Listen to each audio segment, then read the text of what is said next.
सिंहदरबारको गेटमा न्याय रोकिएपछि प्रधानमन्त्री बालेनसँग दलित समुदाय आक्रोशित। सगरमाथाको आकाशमा अमेरिकी ड्रोन, चीनलाई तर्साउने रणनीतिकी मानवीय उद्धार। प्रविधिमा बेजोड चीन, चिया बनाउने रोबोटदेखि स्मार्ट स्वास्थ्य सेवासम्म।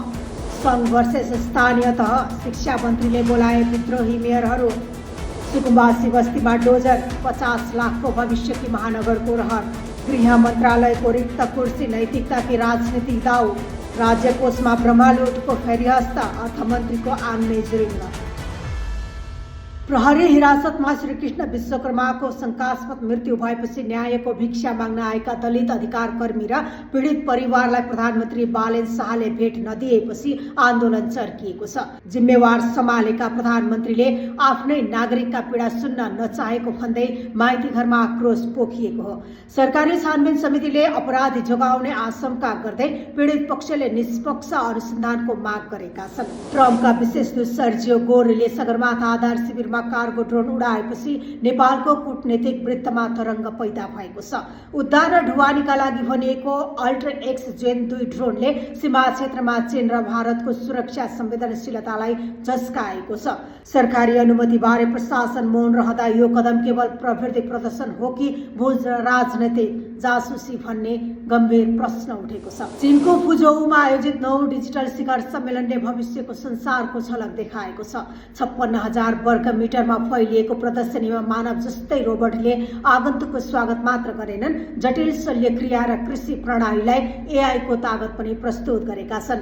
400 कम्पनीका 6,000 अत्याधुनिक आविष्कारले शिक्षाको पाठ्य सामग्री निर्माणदेखि स्वास्थ्य क्षेत्रको गुणस्तरसम्म क्रान्तिकारी परिवर्तन ल्याउने सङ्केत गरेका छन्। सङ्घीय सरकारको शैक्षिक क्यालेन्डर नमानी मनपरी ढङ्गले भर्ना र पठन पाठन सुरु गर्ने स्थानीय तहका प्रमुखहरूसँग शिक्षा मन्त्री सस्मित पोखरेलले सिंहदरबारमा निर्णायक छलफल गर्ने भएका छन्। मापदण्ड विपरीतको शुल्क र भर्ना अभियानले अभिभावकमा अन्यल सृजना गरेपछि सरकारले कडा कदम चालेको हो।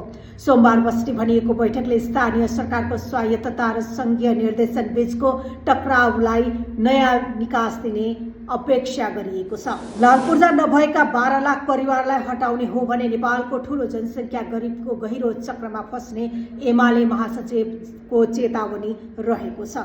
यो केवल घर भत्काउने विषय होइन, अर्बौंको लगानी र लाखौंको जीवनसँग जोडिएको सामाजिक मुद्दा हो, जसलाई अध्ययन र सहकार्य बिना टुङ्ग्याउन असम्भव देखिन्छ, उनले भनेका छन्। शेयर विवाद र लुकाइएको सम्पत्ति विवरण बाहिरिएपछि नैतिकताको आधारमा सुदन गुरुङले राजीनामा दिएको 11 दिन बितिसक्यो। छानबिनलाई सघाउन पद त्यागेको दावी गरिए पनि यति बेला गृह मन्त्रालयको बागडोर कसको हातमा छ भन्ने अन्यलले सुशासनको नारामाथि नै गम्भीर प्रश्न चिन्ह खडा गरिदिएको छ। विगतका शासनकालमा भएका नीतिगत सेटिङ र संस्थागत कब्जाको प्रतिवेदनले देश लुटिएको विभत्स चित्र प्रस्तुत गरेको अर्थमन्त्री डाक्टर सोर्ने वाग्लेले खुलासा गरेका छन्।